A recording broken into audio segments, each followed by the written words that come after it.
नमस्कार, मैं वीरेंद्र सिंह आपके अपने YouTube चैनल अपूर्व जीएस पर आप लोग का पुनः एक बार स्वागत है। इस जीएस श्रृंखला में हम लोग पढ़ते हैं भारतीय संविधान। भारतीय संविधान में हम लोग पढ़ रहे हैं भारत का उपराष्ट्रपति।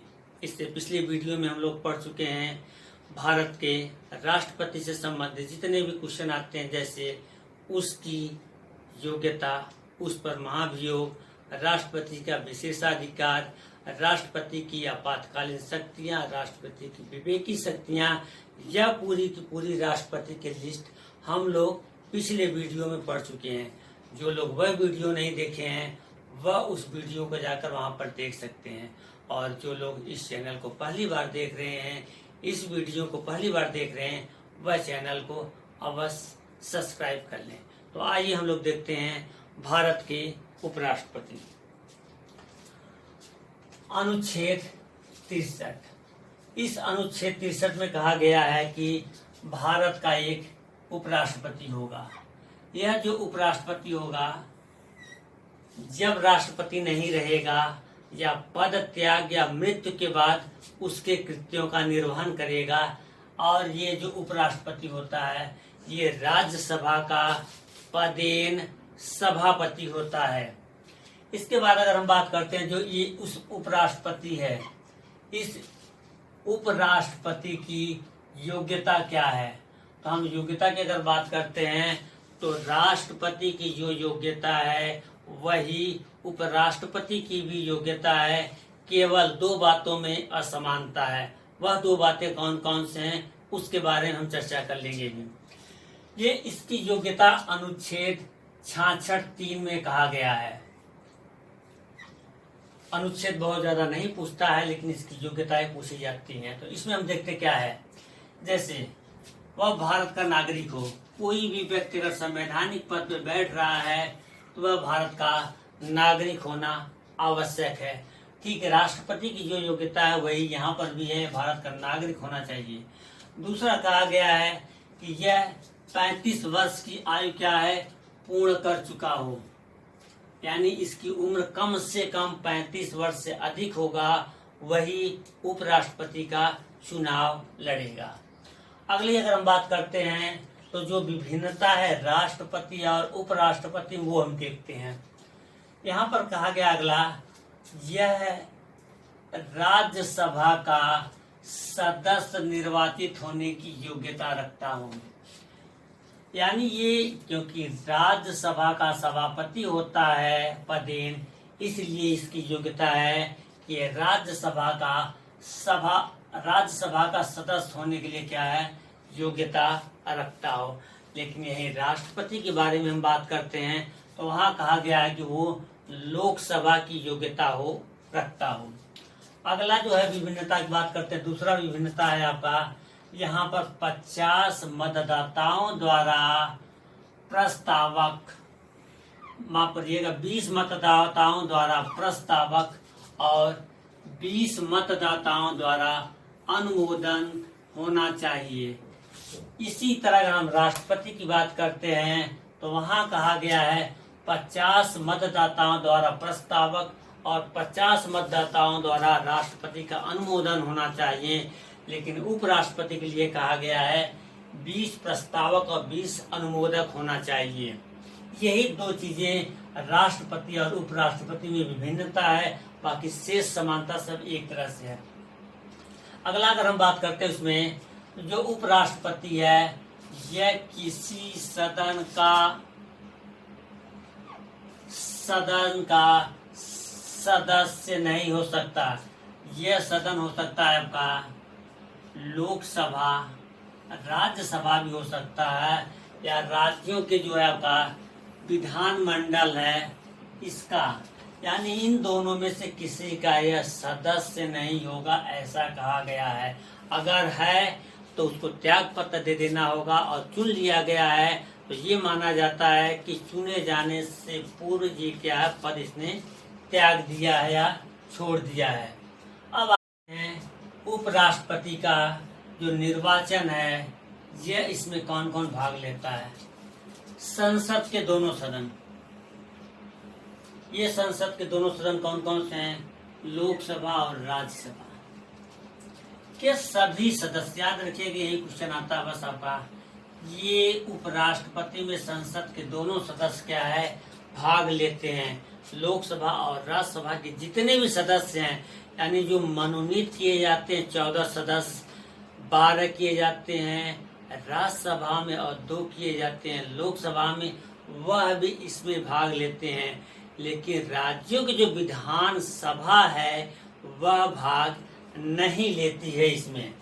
आगे अगर हम बात करते हैं, यह आनुपातिक प्रतिनिधित्व पद्धति के अनुसार एकल संक्रमणी मत द्वारा चुने जाते हैं और इनका मतदान कैसा होता है, गुप्त प्रणाली द्वारा होता है। यानी जो राष्ट्रपति की निर्वाचन रीति है वही उपराष्ट्रपति की भी निर्वाचन रीति है।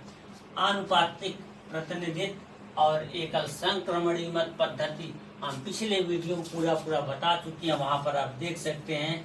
और इसका जो निर्वाचन होता है कैसा होता है, गुप्त मतदान द्वारा होता है। अब जब ये उपराष्ट्रपति इलेक्शन लड़ता है तब उसके लिए कहा गया है कि इसकी जो जमानत राशि है 15,000 होगा। ये 15,000 की जमानत राशि देगा तभी उपराष्ट्रपति का चुनाव लड़ सकता है। यही जमानत राशि आपके राष्ट्रपति के लिए भी है। अब हम देखते हैं उपराष्ट्रपति की अन्य योग्यताएं। उपराष्ट्रपति की अगर हम पदावधि की बात करते हैं तो इसका जो पदावधि है उपराष्ट्रपति की, संविधान के अनुच्छेद 67 में इसका उल्लेख किया गया है। इसमें कहा गया है कि जो उपराष्ट्रपति होगा वह 5 वर्ष इसका कार्यकाल होगा पद ग्रहण करने की तिथि से, यानी जिस दिन ये पद पे अपने पद को ग्रहण करेगा उस तारीख से 5 वर्ष तक रह सकता है।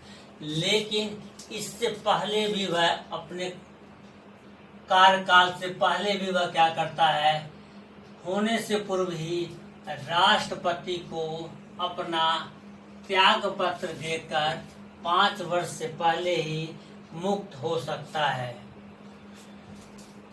राज्यसभा के समस्त सदस्यों द्वारा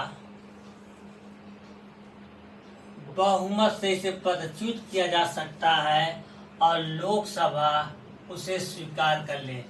यानी जो उपराष्ट्रपति है इसको हटाने की कार्यवाही आपका राज्यसभा में चालू की जाएगी और ये राज्यसभा में चालू होने के बाद इसको लोकसभा में भेजा जाएगा और लोकसभा केवल उसे स्वीकार कर ले और साधारण बहुमत से पास कर दे, ये कार्रवाई पूर्ण मानी जाएगी और उपराष्ट्रपति अपने पद से हट जाएगा। लेकिन यहीं पर हम राष्ट्रपति को पद से हटाने की बात करते हैं तो उसके लिए महाभियोग जैसी प्रक्रिया लाई जाती है। संसद के दोनों सदनों में किसी भी सदन में प्रस्तुत किया जा सकता है और एक सदन विशेष बहुमत से पास करने के बाद दूसरे सदन को भेजा जाता है, वही प्रक्रिया वहां चलाई जाती है। इस प्रकार राष्ट्रपति हटाया जाता है अनुच्छेद 61 के तहत।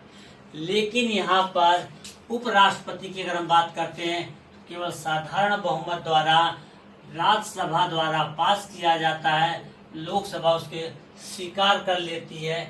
यही इसको हटाए जाने की प्रक्रिया है। अगला अगर हम बात करते हैं, जब ये प्रक्रिया चलाई जाती है तो इसको क्या है, सूचना दी जाती है उपराष्ट्रपति को 14 दिन पूर्व। यानी कि आपके ऊपर ये प्रक्रिया चलाई जा रही है कि 14 दिन पूर्व उपराष्ट्रपति को सूचना दे दी जाती है। अब अगर हम करते हैं उपराष्ट्रपति की शपथ की अगर हम बात कर लेते हैं तो उपराष्ट्रपति की जो शपथ है संविधान के अनुच्छेद 69 में कहा गया है कि उपराष्ट्रपति राष्ट्रपति या उसके द्वारा नियुक्त किसी भी व्यक्ति के समक्ष अपना शपथ लेगा। यानी उपराष्ट्रपति राष्ट्रपति के द्वारा शपथ लेता है ये, और उपराष्ट्रपति राष्ट्रपति को ही अपना त्याग पत्र देता है। यहाँ पर हम लोग बात कर चुके हैं। आगे अगर हम बात करते हैं इसके वेतन और भत्तों की अगर हम बात कर लेते हैं तो उपराष्ट्रपति को जो क्या है, इसके पद का वेतन नहीं दिया जाता है, क्योंकि उपराष्ट्रपति का कोई कार्य नहीं है विशेष, इसलिए इसके पद का वेतन नहीं दिया जाता, बल्कि उसे दिया जाता क्या, राज्यसभा के सभापति के रूप में जो वेतन दिया जाता है। क्योंकि हम जानते हैं कि जो उपराष्ट्रपति चुना जाता है वह राज्यसभा का सभापति होता है। इस सभापति के रूप में उपराष्ट्रपति को वेतन दिया जाता है, न कि राष्ट्रपति के रूप में उपराष्ट्रपति के रूप में वेतन दिया जाता है। अब हम बात करते हैं कितना दिया जाता है, तो इसको 4 लाख रुपया मासिक वेतन दिया जाता है। और ये दिया कहाँ से जाता है, भारत की संचित निधि से यह वेतन दिया जाता है। अब इसके बाद अगर हम बात कर लेते हैं तो जो राष्ट्रपति के कार्य हैं उसके बारे में चर्चा कर लेते हैं। उपराष्ट्रपति जब कार्यवाहक राष्ट्रपति के रूप में कार्य करता है तो उसे राष्ट्रपति का वेतन, उपलब्धियां और विशेषाधिकार प्राप्त होता है। यानी जब ये उपराष्ट्रपति का पद छोड़ के राष्ट्रपति का पद करने लगता है तब इसको राष्ट्रपति का जितने भी वेतन, भत्ते और विशेषाधिकार होते हैं सब उपराष्ट्रपति को प्राप्त हो जाता है और यह उपराष्ट्रपति पद का छोड़ देता है। और उपराष्ट्रपति पद का कार्यवाहक कोई पद नहीं है। आगे अगर हम बात करते हैं उपराष्ट्रपति का कार्य क्या है, इसके कार्य के बारे में हम चर्चा करते हैं। हम जानते हैं जो उपराष्ट्रपति है यह राज्यसभा का पदेन सभापति होता है। तो जो उपराष्ट्रपति होता है राज्यसभा का पदेन सभापति होता है, इसलिए राज्यसभा की बैठक कार्यवाही का संचालन करना यह पूरा का पूरा उपराष्ट्रपति या सभापति का होता है। यह किस व्यक्ति को कितना समय देना है बोलने के लिए, किस पे पाबंदी लगाई है, किस पे किसको नहीं बोलना है, यह सब निर्णय लेता है ये आपका राष्ट्रसभापति और ये होता है आपका उपराष्ट्रपति। आगे अगर हम बात करते हैं तो राज्यसभा का सदस्य नहीं होता है। ये हम पहले ही बात कर चुके हैं। जो उपराष्ट्रपति होता है ये राज्यसभा का सदस्य नहीं होता है। जब सदस्य नहीं है इसको वोट देने का अधिकार भी नहीं होता है, क्योंकि संसद में वही वोटिंग कर सकता है जो संसद का सदस्य होता है और शपथ लिया होता है वही वोटिंग करता है। तो इसलिए इसको वोट नहीं देने का अधिकार होता है। लेकिन मत बराबर होने पर निर्णायक मत देने का अधिकार है। जैसे वर्तमान समय में 245 राज्यसभा में सीटें हैं, इसमें से जितने भी व्यक्ति उपस्थित होते हैं उनमें से आधे सीट बराबर हो जाती है, तो इसमें निर्णायक मत देने का अधिकार है आपके उपराष्ट्रपति यानी राज्यसभा के सभापति को। आगे अगर हम बात करते हैं तो जो राज्यसभा का सभापति है इसके द्वारा पारित विधेयक उपराष्ट्रपति के हस्ताक्षर द्वारा ही ये माना जाता है, क्योंकि ये जो उपराष्ट्रपति है ये होता है आपका सभापति होता है राज्यसभा का।